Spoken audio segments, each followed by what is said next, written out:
Sabe aquela figura que você passou um tempão fazendo, deu um trabalho danado? E se eu te falar que essa figura tem um erro? Não, calma, não estou dizendo que você fez alguma coisa errada, que seus dados não estão bons, não. Estou dizendo que a figura tem um problema, que é um problema muito comum, quase todo mundo comete, mas que por causa desse erro, uns 5, 10% das pessoas talvez não consigam enxergar direito a tua figura. E se não vão enxergar, não vão entender o que você está querendo dizer. Vamos ver como é que é isso e como corrigir esse erro depois da vinheta.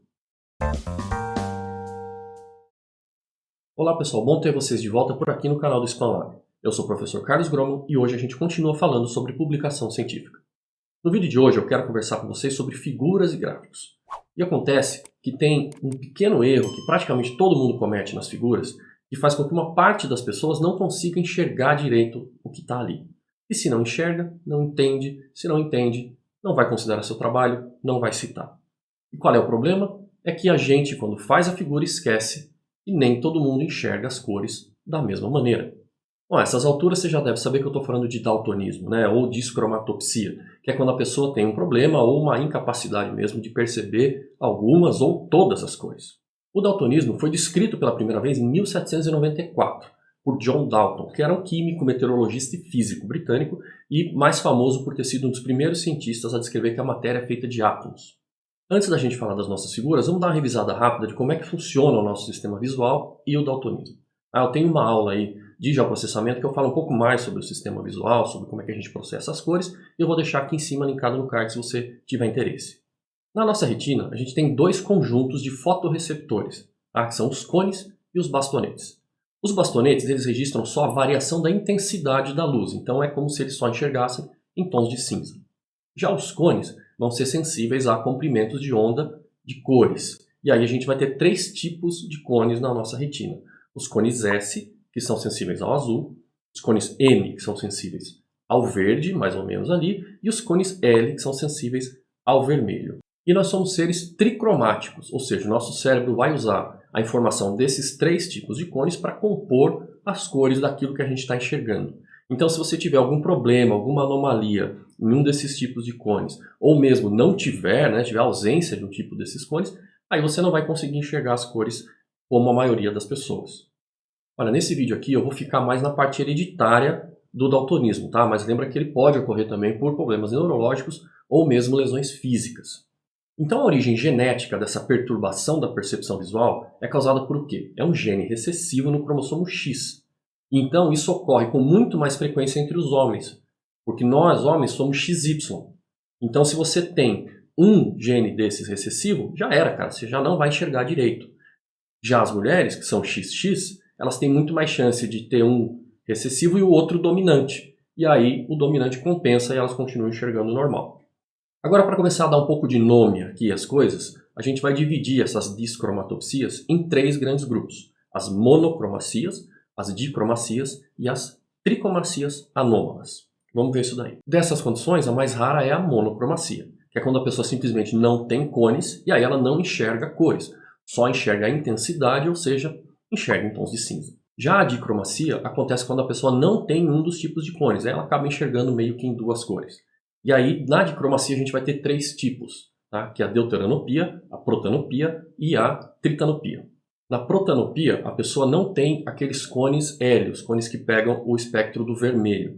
Então ela tem a dificuldade de enxergar ali as cores ali no verde e vermelho no fim do espectro. Já na deuteranopia, quem está ausente é o cone M, o cone do verde. E como eles pegam um espectro muito parecido, essas pessoas também têm dificuldade de enxergar cores ali na parte do verde e do vermelho. A deuteranopia é a forma mais comum do daltonismo, mais ou menos 1% da população masculina mundial tem essa forma, tá? E inclusive era essa que o John Dalton tinha. E na tritanopia, quem está faltando é o cone S, que é o cone do azul, e aí a pessoa tem uma dificuldade de enxergar ali na faixa do azul e do amarelo.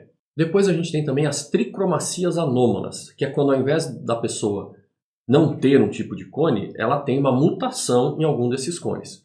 E aqui também a gente vai ter três formas, com nomes bem parecidos com os que a gente viu antes. Então a protanomalia, assim como a protanopia, atinge o cone do vermelho. E aí, só que aqui, ao invés do cone estar ausente, ele é anômalo. E aí a pessoa tem dificuldade de enxergar as cores nessa faixa de espectro do vermelho. Também é bastante comum. Já a deuteranomalia vai estar ligada ao cone M, ao cone do verde. Então a pessoa vai ter uma dificuldade de distinguir as cores verdes. Tá? E esse é bem comum, mais ou menos metade dos casos de daltonismo são dessa forma. E a tritanomalia está ligada ao cone do azul, ao cone S, e aí a pessoa tem dificuldade de enxergar as cores ali no azul e no amarelo. Entre as várias maneiras de determinar se a gente tem algum problema na percepção visual das cores, um teste bem comum e até fácil de encontrar na internet, eu vou deixar linkado até na descrição aí para vocês, é o teste de Shihara, que é esse que vocês estão vendo agora na tela. Tá? Então tem uma figura aí com um número dentro dessas bolinhas todas. Se você está vendo o número 74, beleza, você está com a sua visão boa. Se você estiver vendo o 21 ou nenhum número aí no meio, cara, melhor sem oftalmo, viu? Até onde eu consegui achar dados, eu vi que mais ou menos 8% dos homens e 0,5% das mulheres do mundo tem algum problema na percepção visual das cores. Mas isso é uma média, tá? Se você olhar por região, vai mudar um pouquinho. Na Rússia, por exemplo, onde tem as maiores taxas, Rússia e Noruega, chega ali a 9, um pouquinho mais de 9%. Já a Ásia fica no meio termo, 7% na China, 4% dos homens no Japão. E já na África, as taxas são bem menores, chega a menos de 2% no Congo, por exemplo. Agora voltando para o tema da nossa série de vídeos aqui, que é artigos e publicações científicas. Gente, toda tese tem figura, todo artigo tem figura. E o problema é que ninguém ensina a gente a fazer figura pensando em daltônicos. Ninguém conta pra gente que a gente tem que lembrar de fazer uma figura e ver se as cores vão ser compreendidas por todas as pessoas. E aí, se uma pessoa vai ler teu artigo e não consegue distinguir as cores de uma série de linhas num gráfico, por exemplo, essa pessoa pode não entender nada e aí desistir de ler teu artigo. Olha, quase todo ano aparece alguma matéria num blog, algum artigo de revista falando sobre esse problema das cores e como melhorar as nossas figuras. Isso já saiu em revista de geofísica, de medicina, do que vocês pensarem. O último que eu vi é agora de agosto, se não me engano, que saiu na Nature. E aí, quem sabe, como é na Nature, mais gente veja e chegue a essas conclusões de que é importante pensar nisso daí. Tá? Eu vou deixar linkado aqui embaixo na descrição vários desses artigos para vocês, várias matérias, vários sites para vocês olharem. Tem muita coisa legal ali que eu separei para deixar para vocês na descrição, tá? Então dá uma olhada lá e aproveita que você está lá olhando lá embaixo, já dá o seu like aí, deixa o seu like, deixa um comentário aí que isso é bastante importante para ajudar o canal a crescer. Valeu!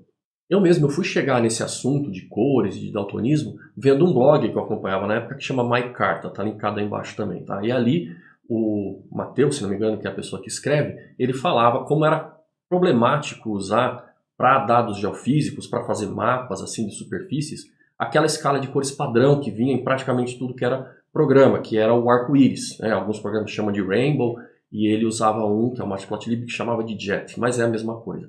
E aí ele mostrava como que essa escala de cores era perigosa, porque dependendo da maneira que você colocasse ali os seus dados, você ia interpretar, ou poderia interpretar, uma quebra nos dados, como se fosse uma variação abrupta dos seus dados, mas que não, que era uma variação gradual, normalzinha. Só que como a cor mudava bruscamente, você ia ter essa sensação. E aí ele começou a fazer uma série de posts falando sobre como a gente tinha que mudar para o que ele chamava de Perceptual Color Scales, que traduzindo ficaria como escala de cor perceptiva. É aquela escala que é feita pensando na maneira como o nosso sistema visual reage, na maneira como a gente percebe as cores e a variação da luminosidade. Só para vocês terem uma ideia como isso é importante, pensa só, o Python ele é usado em praticamente todas as áreas da ciência, assim, em tudo, todas as grandes companhias, todo mundo usa Python. E dentro do Python tem uma biblioteca chamada Matplotlib, que é usada para fazer os gráficos. Tudo que é publicação científica que você olhar tem uma grande chance de ter um gráfico ali feito usando essa biblioteca. Eles usavam como escala de cor padrão contínua, assim, para variação contínua de valores, uma escala de cor do arco-íris, que eles chamavam de Jet. E hoje mudou. A escala padrão deles hoje chama Viridis, que é uma escala perceptiva de cores. Eu vou colocar aí para vocês verem uma figura do blog do Matplotlib de quando eles mudaram a escala de cor, mostrando um mesmo gráfico, né, uma mesma superfície ali vista em 2D, com a escala de cor do arco-íris, do Jet, e com a escala de cor Viridis. E vocês veem que na escala de cor do arco-íris, você sente ali umas mudanças abruptas ali no ciano, no amarelo, mas que quando você olha na outra escala de cor, você percebe que ela é uma gradação suave, não tem nada de abrupto naquela superfície ali, naqueles dados.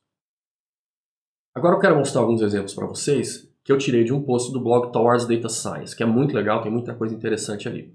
Nesse post, o cara falaria justamente sobre essa questão das cores. Então ele pegou um gráfico inventado, claro, e foi mudando ali a percepção delas, foi fazendo simulações de como que pessoas com daltonismo veriam essa mesma figura. Então a gente começa com um gráfico simples, original, com as coresinhas ali meio padrão, tá? Que talvez um Excel da vida fosse recomendar para você como escala de cor padrão. E aí agora a gente vai ver como fica esse mesmo gráfico visto por uma pessoa que tem protanopia, deuteranopia, tritanopia,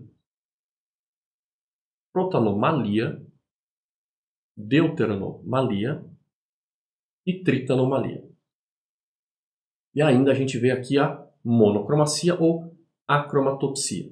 É interessante de ver, que é aquele caso bem extremo, mas é legal de ver porque isso é o que seria a nossa figura se a gente imprimisse ela numa impressora laser, uma impressora que só imprime em tons de cinza. Olha, vocês viram que em algumas dessas figuras fica bem difícil da pessoa diferenciar o que é o que, saber qual categoria é qual naquele gráfico. Então a gente tem que lembrar que essas pessoas existem e a gente tem que fazer as nossas figuras pensando em alguma coisa que todo mundo consiga enxergar. Tá? E como é que a gente pode fazer isso? Agora eu quero mostrar para vocês algumas ferramentas que vão nos ajudar nessa hora. A primeira ferramenta que eu quero mostrar para vocês chama Color Oracle, que é esse site que eu estou mostrando aí para vocês. Ele é um programinha gratuito, tranquilo, bem pequenininho, funciona no Windows, funciona no Mac, funciona no Linux, super sossegado de usar. E aí você baixa, coloca ele para rodar e ele vai colocar um íconezinho lá na sua barra de menu, né? Lá em cima, se você estiver usando o Mac, ou Linux lá embaixo se você estiver usando o Windows. E aí você clica nesse botãozinho e escolhe a forma de daltonismo que você quer simular na sua tela. Ele só muda a cor da tela e não faz mais nada. Eu vou colocar aqui para vocês verem um doodle do Google do dia do professor, sabe? E agora eu vou mudar aqui as cores. Então olha só, aqui ele está como deuteranopia, que é bastante comum. Posso mudar para protanopia, né? Muda um pouquinho, não é tão diferente assim. Tritanopia, que é aquela forma mais rara. Olha como muda bastante, né? Só meus azuis ali, os amarelos fica só tudo meio vermelhão. E ainda você pode colocar em tons de cinza. Tá bom? E aí isso ajuda a gente a testar as nossas figuras e ver o que vai funcionar. E aí eu posso voltar aqui para a visão normal. Um outro recurso super legal e que eu sempre falo nas minhas aulas, inclusive tem uma aula aqui de como fazer mapas no QGIS que eu falo desse site aqui, vou deixar em cima no card, que é o Color Brewer, que é todo um projeto que foi criado por uma cartógrafa, que é a Cynthia Brewer, e aqui você pode escolher vários tipos de escalas de cores para tudo aquilo que você está fazendo. Você pode dizer quantas classes você tem, quais os tipos de tipo de escala de cor que você quer, se ela é de sequencial, se ela é divergente, se ela é só qualitativa, então você só tem algumas coisas diferentes para mostrar. E ele tem uma opção muito importante que está aqui, ó, que é o Colorblind Safe. Olha só, aqui você escolhe a escala que você tem e ele te dá as escalas de cores, ó. Tá? Então aqui você tem a escala, você pode copiar esses valores, colocar no teu programa de ilustração, você pode fazer várias coisas aqui, tá? Pode exportar também. Vale muito a pena vocês conhecerem esse site aqui. Tem ainda outros sites que te ajudam a fazer escalas de cores, paletas e que tem a opção de Colorblind Safe, né? De levar em consideração os daltonismos, como Colors, ou Colors, eu não sei exatamente como fala isso aqui. Deixa aí nos comentários como é que você acha que pronuncia esse negócio aqui.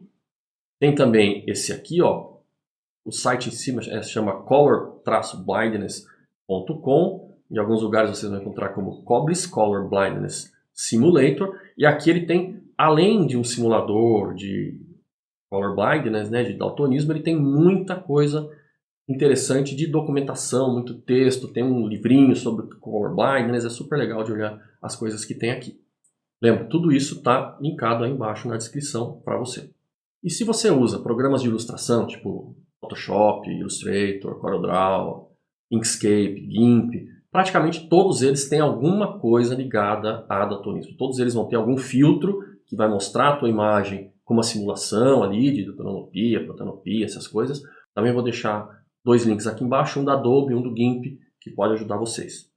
E agora vamos voltar a usar aquele gráfico lá do Towards Data Science, só que agora um pouquinho diferente. Agora o cidadão lá que fez o post, ele pegou, foi no Color Brewer, criou uma escala de cores com a opção ali do Color Blind Safe e aplicou isso no gráfico dele. Então vamos ver como é que esse mesmo gráfico, né, aquele mesmo gráfico que a gente já viu, só que com uma escala de cores mais bem pensada, vai funcionar para as várias simulações de daltonismo.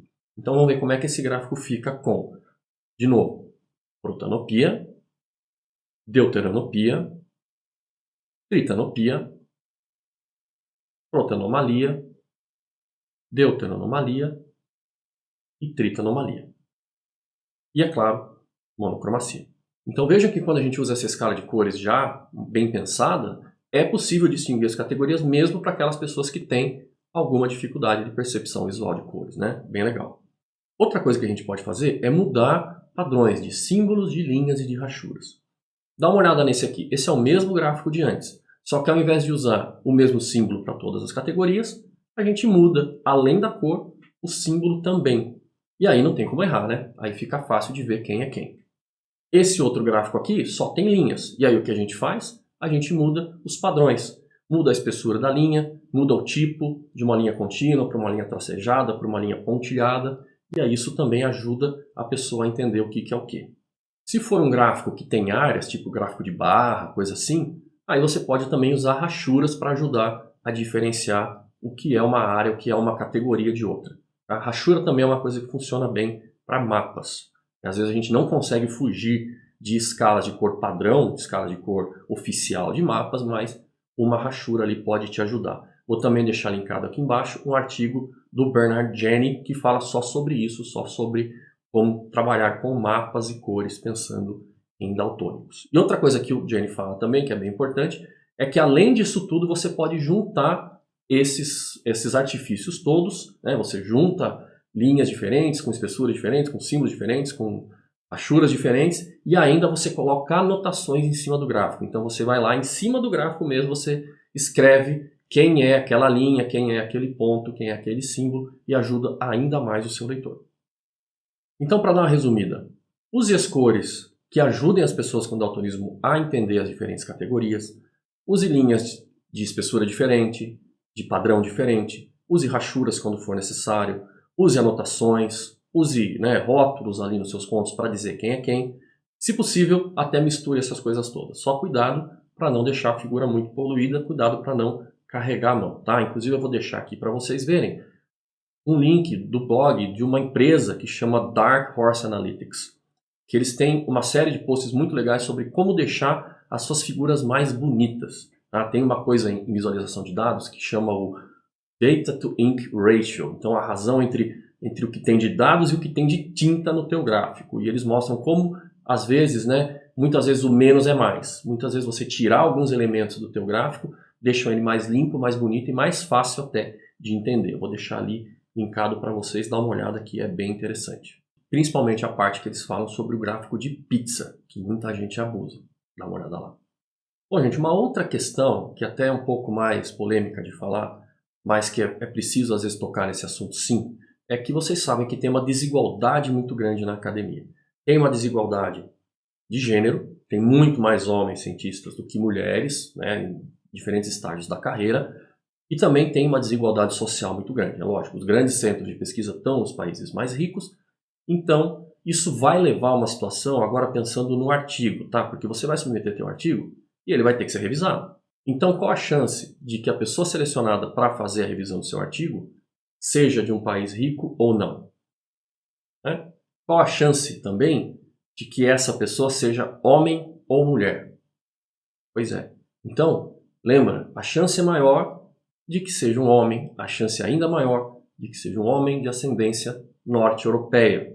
E aí, nos norte-europeus, a taxa de daltonismo é muito maior. Então, a chance de que um revisor do teu artigo seja daltônico é ainda maior por conta dessa desigualdade toda. Então, lembra disso na hora de fazer o teu artigo. E outra coisa que você pode fazer, agora vamos fugir das figuras, mas uma coisa que você pode fazer, que ajuda muito, é sugerir revisores. Falando aqui para vocês como editor, quando tem sugestão de revisores, a gente tende a usar. Lógico, se não forem revisões muito descaradas, assim, você, né, sugerindo o cara do mesmo departamento ali, né, o seu vizinho de sala. Aí a gente percebe esse tipo de coisa, mas se você sugere bons nomes para revisar, a gente tende a usar esses nomes porque poupa o trabalho do editor de ir lá buscar e ficar vendo se a pessoa tem aderência ao tema ou não. E aí o que você pode fazer é sugerir pessoas que não sejam, se possível, claro, que não sejam desses grandes centros. Imagine que legal você começar a sugerir pessoas para revisar seu artigo que sejam da América Latina, da África, de países que não têm tanto esse peso na distribuição da ciência mundial. Né? Sugere mais mulheres para revisar o teu artigo, porque quando cai ali na hora do revisor, muitas vezes do editor procurar o revisor, às vezes a gente usa um sistema que tenta fazer ali uma ligação de relevância de artigos e pessoas muito baseado, né, em inteligência artificial. Então ele vai ver nome, título, abstract, né, vai ver se os temas estão batendo. Não vai dizer se a pessoa é de um gênero ou de outro. Então, se você conseguir fazer isso, sugerir as pessoas, sugerir mais mulheres para revisar o seu artigo, é muito legal. E ajuda muito os seus revisores e te ajuda também. Então pensa nisso. É um trabalhinho um pouco a mais, né, para submeter o artigo, mas eu acho que é interessante e vale muito a pena. Legal, gente. Era isso que eu queria trazer para vocês no vídeo de hoje. Espero que vocês tenham gostado. Comentem aí embaixo o que vocês acharam. Realmente, deixe o seu engajamento, deixe seu like. Se você não está inscrito no canal, assina o canal que não paga nada, só ajuda a gente a crescer, ajuda a divulgar para outras pessoas esse material. Tá? Tem mais outras coisas aí no canal, tem outros vídeos sobre publicação científica, tem vídeos sobre geoprocessamento, sobre QGIS, tem aula de QGIS, tem aula de GraphGIS. Espalha aí para quem você acha que pode ser interessado nesse material também. Tá? Aproveita, segue a gente nas outras redes sociais, tem Twitter, tem Instagram, de vez em quando aparecem umas coisas por lá. E é isso, gente. Vão aparecer vídeos aí para você, se você quiser continuar um pouquinho mais com a gente. A todos vocês. Um grande abraço e até o próximo vídeo.